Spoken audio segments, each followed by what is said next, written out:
پاک بحریہ کے سربراہ ایڈمرل ظفر محمود عباسی ان دنوں ترکی کے سرکاری دورے پر ہیں۔ دورے کے دوران پاک بحریہ کے سربراہ کو commander Turkish naval forces vice admiral Adnan Ozbal نے ترکش آرم فورسز کا اعلیٰ عسکری اعزاز legion of merit of the Turkish armed forces تفویض کیا۔ Turkish naval forces headquarters آمد پر ترکش نیوی کے چاق و چوبند دستے نے ایڈمرل ظفر محمود عباسی کو اعزازی سلامی پیش کی۔ بعد ازاں کمانڈر ترکش نیول فورسز نے ایک پروقار تقریب کے دوران ایڈمرل ظفر محمود عباسی کو legion of merit of the Turkish armed forces تفویض کیا۔ پاک بحریہ کے سربراہ کو یہ اعزاز دونوں ممالک کی بحری افواج کے مابین تعاون کو فروغ دینے کے اعتراف میں تفویض کیا گیا ہے۔ قبل ازیں دونوں افواج کے سربراہان کی ملاقات کے دوران دونوں برادر ممالک کی بحری افواج کے درمیان تعلقات کو مزید مضبوط بنانے کے ضمن میں باہمی دلچسپی کے مختلف امور پر تبادلہ خیال کیا گیا۔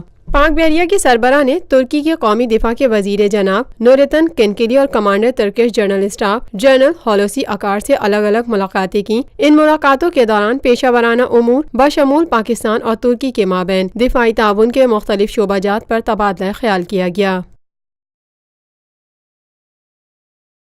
پاکستان بھر میں نمائندگان کا وسیع نیٹ ورک، ہر خبر جاننے کے لیے دیکھتے رہیے TNN TV۔